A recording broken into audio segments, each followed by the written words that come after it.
Joining us, managing editor at The Bulwark and MS Now contributor Sam Stein. Policy editor at The Bulwark, Mona Sharon, is with us. MS Now political analyst and host of Fast Politics, Molly Jong-Fast, is with us as well, along with chief Washington correspondent at Midas Touch, Scott MacFarlane. So, Scott, do these Republicans on the campaign trail want the president around, or are they just make-believing that he's helpful? Well, first of all, let's celebrate the land of make-believe. I know my buddy Sam Stein remembers Mr. Rogers, the red trolley, the little music. The land of make-believe was a place where joy was in, unending demand. This seems to be make-believe, this concept of Trump joining endangered Republicans in battleground districts. We have not seen him in the Michigan 7th District or the New Jersey 7th District, nor have we seen him in the 4 Pennsylvania Republican-held U.S. House districts where Democrats think they can flip them. He hasn't been side by side with the Senate candidates or the governor candidate in Ohio, nor have we seen that in Texas. So when we start seeing him side by side, juxtaposed next to the frontline Republicans, then we know that what Susie Wiles has said is going to be true. But until then, feels like he's in safe harbor. South Carolina being a good example of that. Interesting, Molly. When we're talking about the president's priorities, I wonder if they're going to be playing a little make-believe about where he is, because we just got word from the New York Post. They're reporting that Donald Trump is heading to his golf course in Ireland on September 12th and September 13th, less than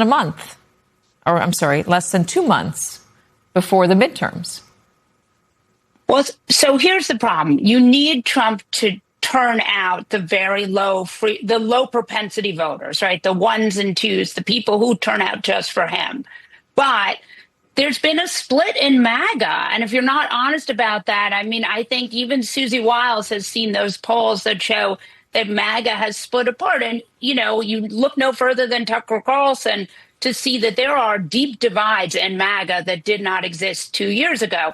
So, and you have him polling under 40%. So the question is it worth it if you can pull out some of those lower frequency voters, but maybe you're alienating the center? And this is like a problem we're seeing Mike Rogers and a lot of other these senators and these where they're trying to appear more moderate. Do you go out with Trump and juice your turnout with the MAGA voters and perhaps alienate the middle? And they're in a real problem here. And then add to that Donald Trump seems much more interested in his construction projects. He brought the East Wing reno to the Supreme Court. Shows a real interest in renovation and not so much interest in the midterms. I'm going to get to that in a moment, but I just want to go back to all of the sporting events that Donald Trump has been to over the past year and a half. He went to the championship, the Knicks game 5. He went to the U.S. Open last year. We'll see if he goes again this year. He went to the World Cup. He went to the Super Bowl, the Grand Prix, as we just showed, where he was waving that green flag. I think he went to the World Series. I'm not quite sure if I remember that correctly. And now, by the way, he's going to Ireland because the Irish Open will be held at one of his golf courses there. He said he wanted to watch Rory McIlroy, one of his favorite golfers, defend his title in the Irish Open. He seems to be, Sam, using this as a chance to get to go to the best sporting events in the world. Sounds awesome, honestly. It does. What a life. I would kill for that. But I'm also not president. And so, you would think there's some other things on his plate. It does beg the question of why is he doing this so much? He's obviously a big sporting fan and congrats for that. But I think the viewing public looks at it and says, can you please focus on things that matter to me and not to you? And the whole Freedom 250 event was like this. The UFC fight on the lawn, the IndyCar race, all the other events, the Patriot games, and then you combine that with the redesign of the Oval Office. The gold redesign of the Oval Office, the ballroom, everything, the beautification of Washington, D.C. You have a picture of a president who's incredibly distracted on things that don't matter to the American public, who cares about going to sporting events and beautifying his properties, but can't really manage to get the price of grass down. And I think that's toxic for the midterms.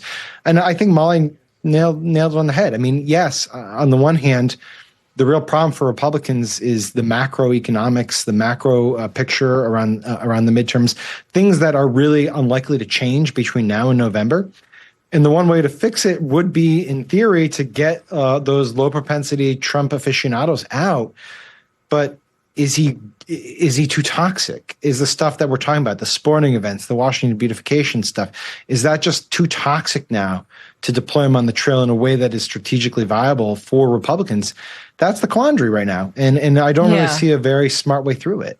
I mean, if not toxic, is he just not inspiring people? By the way, he did not go to the World Series. The World Series was Dodgers versus Blue Jays. Donald Trump did not show up in Canada, in Toronto, for any of those games. Neither did he show up in Los Angeles for any of those games. And speaking of Canada and the subject of whether, if he's not toxic, whether he's not inspiring, it doesn't appear that he is giving people a reason to be inspired. I mean, he just announced, Mona, new tariffs on Canada, which will continue to send prices of goods here at home up.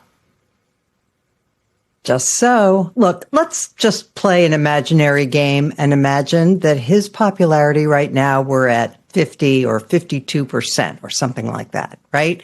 How would this midterm race look? It would be like a royal procession. He'd be in demand everywhere. Every Republican would be racing to express their solidarity with him. They would be begging for his time. Things would look a little bit, frankly, like they did in 2025 when pretty much the whole world was kowtowing to Trump. It looks very different because of where he stands in the polls. Okay, so they pin their hopes on, Trump being able to somehow cajole, beg, plead with the low propensity voters out there to come out in a midterm. Well, the bad news for the president is that low propensity voters are exactly that. They don't tend to come out in midterms for anybody. It's just, Barack Obama actually had the same problem. Many low propensity voters chose him in 2008, but they didn't come out in 2010 when he wasn't on the ballot. They did in 2012. So it's going to be a very, very difficult hill to climb to get those kinds of voters to turn out. And the fact is, his approval rating is closer to 30% than 50%. And that's why it looks so desperate for the Republicans right now. Yeah, it might not be a matter of Donald Trump not taking the time to go out in the campaign trail, just not getting any invites to go out in the campaign trail. Exactly. Yeah. Let me ask you about the inevitability here, the question of the Kushner-Jeffries meeting. Why in the world would Jared Kushner be meeting with Hakeem Jeffries, Scott? Well, if there's a sense that the cake is already baked, you could see why somebody in the Trump administration would want to have some audience with the Democratic leader. Not sure the Democratic base wants to see the Democratic leader have an audience with a member of the Trump administration, but you could see the incentive from the Republican side. But let's build a contrast here, Katie. Hakeem Jeffries meeting with Jared Kushner. I'm looking at other Democrats. Josh Stein, governor of North Carolina, mayor of Houston, mayor of Baltimore. They were at schools today helping provide school supplies for families that need extra help getting their kids off to school with proper food and supplies. Look at the cost issue parents are dealing with today. School meal, $4.50 in Miami, in Tucson, and in Morgantown, West Virginia, where I swear the meal is macaroni and cheese and lima beans. Parents need help to make the school lunch payments. I think they want to see their leaders in the Democratic Party and Republican Party getting caught trying on school costs. Having high-level meetings with the opposition party is probably not going to mobilize voters, not in the home stretch to the election. Yeah, I think that's a fair point. Donald Trump had a school event, go back to school event, with Linda McMahon just now. It has wrapped. He has invited everybody in the room, including school children, to go take a tour of his construction and the helipad, which I'm sure is very thrilling for everybody who got to go, including those children. No doubt it would be. But it, again, Molly, is so far removed from those day-to-day concerns that Scott was just laying out.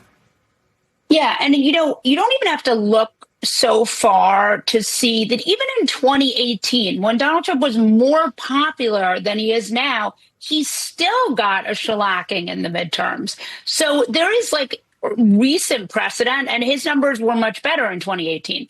So I would say this is not, what would need to happen here for Trump is something that I don't think is going to happen. That said, I do think this meeting is, look, Jeffries isn't speaker yet. He still needs to, A, win the House, and then B, win the speakership. And, this kind of thing, probably if there's a winner and a loser with this meeting, it's Jeffries who's getting a lot of pushback for it.